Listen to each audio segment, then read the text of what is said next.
नमस्कार। लगातार बड़ी कवरेज जारी है न्यूज नेशन पर। मैं हूं आपके साथ पयोधी शशि। सुबह 10 बजे की शुरुआत इस वक्त की बड़ी खबर से।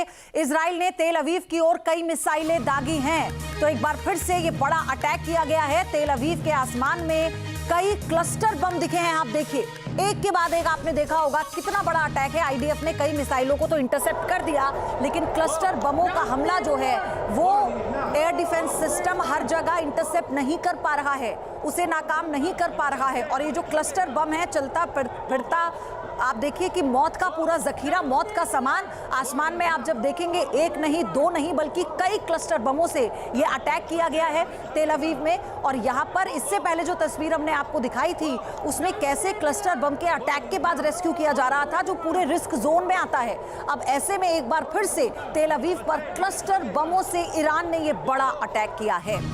एक और बड़ी खबर, इजराइल पर ईरान का जोरदार हमला। हाइफा की ओर से दागी गई हैं मिसाइलें। हाइफा के आसमान में दिखे क्लस्टर बम।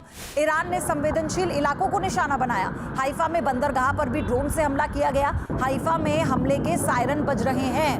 आप ये देखिए, अब सीधा बैलिस्टिक मिसाइल के बाद क्लस्टर बमों का इस्तेमाल ईरान की तरफ से किया जा रहा है, जिसे लेकर ऐतराज भी जताया गया। लेकिन फिलहाल आप जो तस्वीर देख रहे हैं ये इस हमले के और भीषण होने की दास्तां की गवाही दे रही है।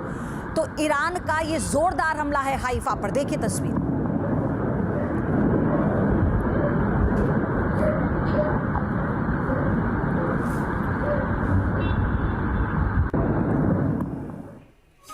एक और बड़ी खबर, पॉपुलर मोबिलाइजेशन फोर्सेस पर भीषण बमबारी हुई है। 61वीं ब्रिगेड को निशाना बनाकर अटैक किया गया। इराक के दिब्स में ये बड़ा अटैक किया गया है, यानी दिब्स को निशाना बनाया गया। बगदाद में आप देखिए कितना कोहराम मचाया गया। अब इराक पर भी ये पॉपुलर मोबिलाइजेशन फोर्सेस पर भीषण अटैक किया गया है, यानी हर तरह से कमर तोड़ने जैसी बात है। जो भी समर्थित गुट है उन्हें भी निशाना बनाया जा रहा है, उन्हें भी टारगेट किया जा रहा है। इराक में सबसे ज्यादा अमेरिकी सैन्य ठिकाने हैं और यहाँ पर जो दूतावास है उसे लगातार टारगेट किया गया और मिसाइल अटैक कर उसे भी काफी नुकसान पहुंचाया गया। एक और बड़ी खबर, ईरान ने ट्रू प्रॉमिस 4 की 83वीं लहर का वीडियो जारी किया। वीडियो में मोदीन में आईडीएफ पर जो मिसाइल ड्रोन अटैक हुआ है उसे दिखाया गया। दुनिया भर के लोगों के लिए मिसाइलों पर अंग्रेजी में धन्यवाद लिखा है। आप देखिए कितनी बड़ी मैसेजिंग की गई है। मिसाइलों से जो अटैक किया गया, ड्रोन अटैक भी किया गया, लेकिन जो मिसाइलें दागी गई हैं आईडीएफ पर उसमें दुनिया भर के देशों को थैंक यू लिखा गया है उन लोगों के लिए। यानी वो ये मैसेज दे रहा है कि जो उसका साथ दे रहा है या फिर जो इस युद्ध का विरोध कर रहा है उसी के लिए वो अपना आभार व्यक्त कर रहे हैं इस मिसाइल के जरिए।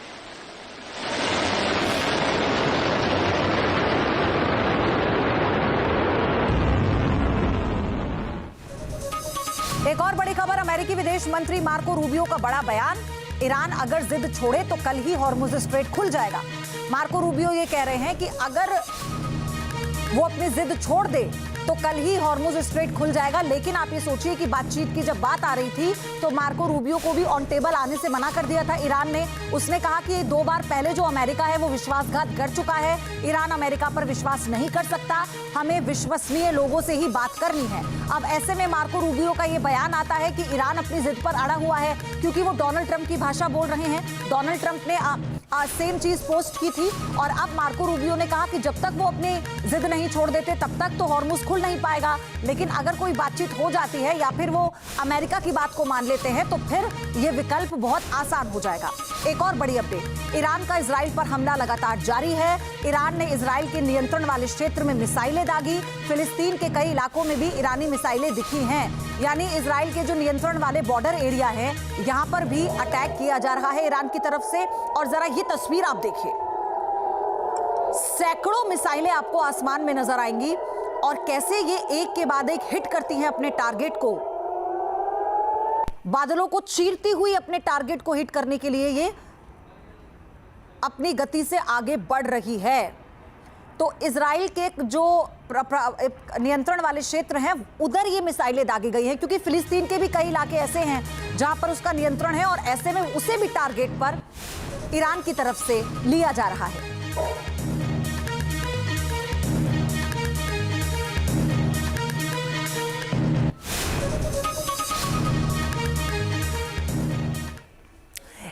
तरफ ट्रंप ईरान को मोहलत पर मोहलत दे रहे हैं, तो दूसरी तरफ इजराइल ईरान के शहरों पर बारूद बरसा रहा है।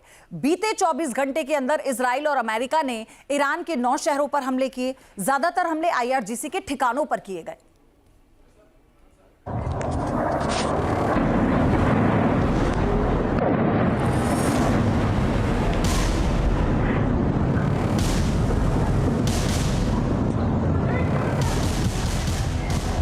ईरान पर फिर हमला हुआ, फिर बारूदों की बारिश हुई, फिर धमाके हुए।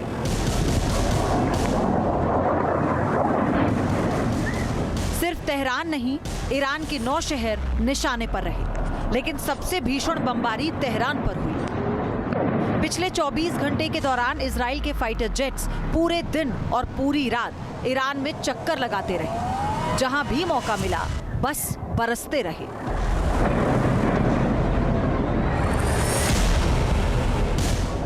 ईरान पर हमले उस वक्त हो रहे हैं जब अमेरिकी राष्ट्रपति ट्रंप ने ईरान के पावर प्लांट पर हमले की मियाद 10 दिन और बढ़ा दी।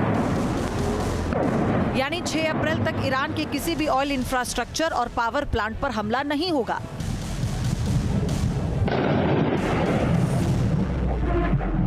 एक तरफ शांति का संदेश तो दूसरी तरफ भीषण बमबारी का मैसेज। इजरायली एयरफोर्स ने यह वीडियो जारी किया है। आसमान से बरसती मौत और पलक झपकते ही तबाह होते ठिकाने। ये तस्वीरें ईरान के पश्चिमी और मध्य इलाकों की हैं, जहां इजरायली लड़ाकू विमानों ने भीषण बमबारी की। इजरायली डिफेंस फोर्सेस के मुताबिक करीब 20 लड़ाकू विमानों ने ईरान के हवाई क्षेत्र में घुसकर इस ऑपरेशन को अंजाम दिया। हमले का मुख्य केंद्र करमान शाह और देज़फुल रहे। यहां ईरान के बैलिस्टिक मिसाइल स्टोरेज और लॉन्च पैड्स को निशाना बनाया गया।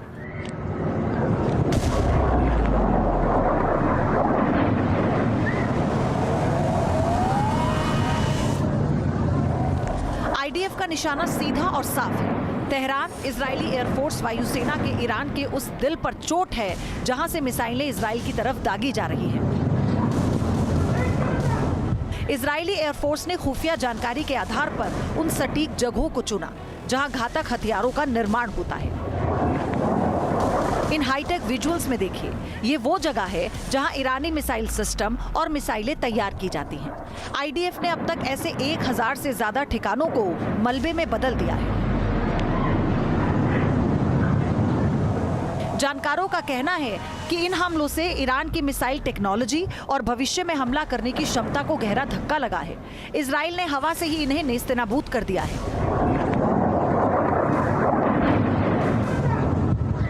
ये तस्वीरें भी तेहरान की हैं, जहां पूरी रात जमीन बारूदों की धमक से दहलती रही। फाइटर्स की गूंजती आवाज और IRGC के ठिकानों पर रह रहकर बमबारी तेहरान में खौफ पैदा करती रही। इजराइल का दावा है कि तमाम हमले IRGC के ठिकानों को ध्वस्त करने के लिए किए जा रहे हैं।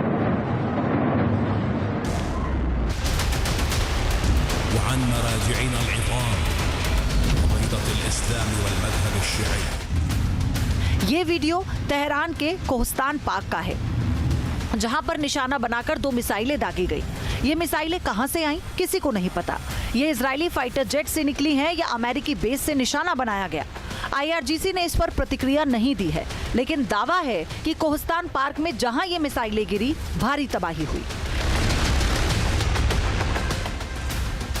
ईरानी मीडिया का दावा है कि इस्फहान प्रांत के शहर काशान पर भी अमेरिका और इजराइल ने हमले किए। इसके अलावा उत्तर पश्चिमी ईरान के तबरीज और उर्मिया पर भीषण बमबारी की गई।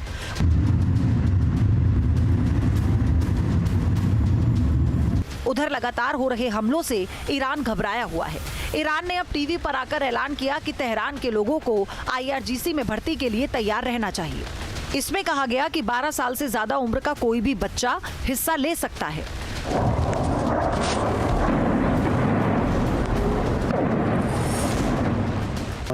हमने इस योजना को अलग अलग रीजन में शुरू किया है। हमारे अपने युवाओं और किशोरों ने बार बार आकर कहा है कि वे IRGC में शामिल होना चाहते हैं। हमें किशोरों और युवाओं से बहुत सारे आवेदन मिले हैं और इस बात को ध्यान में रखते हुए कि जो लोग ऐसी मांग कर रहे हैं, हमने इस उम्र को 12 साल और उससे ज़्यादा कर दिया है। यानी अब 12 साल 13 साल के बच्चे इस जगह पर मौजूद रहना चाहते हैं।